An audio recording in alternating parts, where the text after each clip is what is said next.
You ever wish you could just not care? Like seriously, what if you could stop obsessing over what people think of you? What if you could walk into a room and not worry if your shirt's wrinkled, or whether your joke landed, or if your voice shook during that meeting? Let's be honest, most of us are stuck in our own heads, replaying old conversations, analyzing every little thing we said or did, worrying someone's still thinking about that awkward thing we did 3 years ago. But then there's that guy. You know who I'm talking about. The guy who drops his phone in a silent elevator, and instead of panicking, he just smirks and says, "Well, gravity wins again." Everyone chuckles. He owns it, moves on, unbothered. How do you become that guy? That's what we're going to unpack today. First, let's get this straight. No one is really watching you that closely. You ever see someone trip on the street, maybe even fall face first into the pavement? For a second, you're like, "Oof, that had to hurt." And then you move on.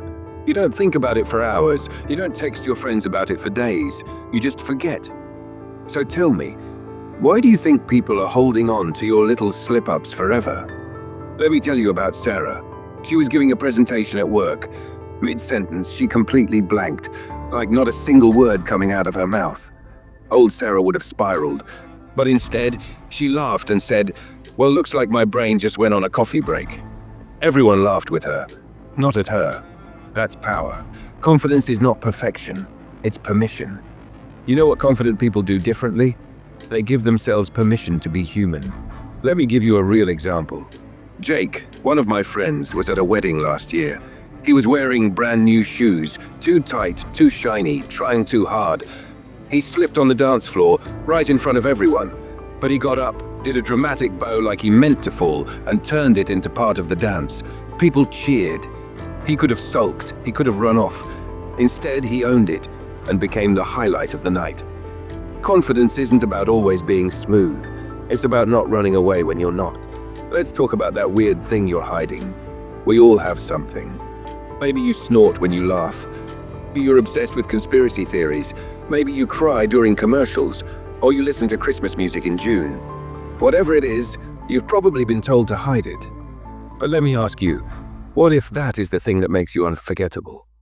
There's this guy I knew in college, Sam. Big guy, football player. He also loved knitting. He'd knit scarves in public, in class, on the bus. At first, people teased him, but guess what? By the end of the semester, people were asking him for custom scarves, even professors. He owned it, and people respected him more for it. So, what's your knitting? What's that thing you're low-key hiding that actually makes you more interesting? Tell me in the comments. I want to know. Activate potato mode. Now hear me out. This one's silly, but powerful. Imagine you're a potato. Yeah, a literal potato. Potatoes don't care if they look lumpy. They're not checking if people like their outfit. They just are. Next time someone gives you a weird look, next time your joke lands flat or your voice cracks, imagine a potato sitting calmly in a chair. Unbothered, solid, golden. That's you. Potato mode activated. Here's the truth. You'll never completely stop caring, and that's okay. You're human. You're wired for connection.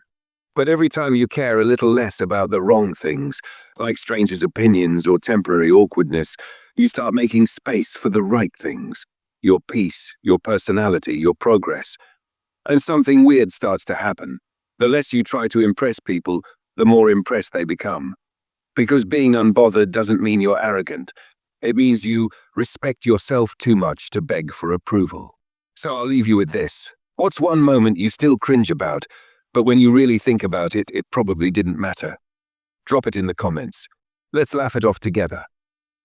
And if you've ever seen that guy, the unbothered one who walks like he's floating above the noise, remember, he's not some special breed. He just decided not to care so much. You can do that too.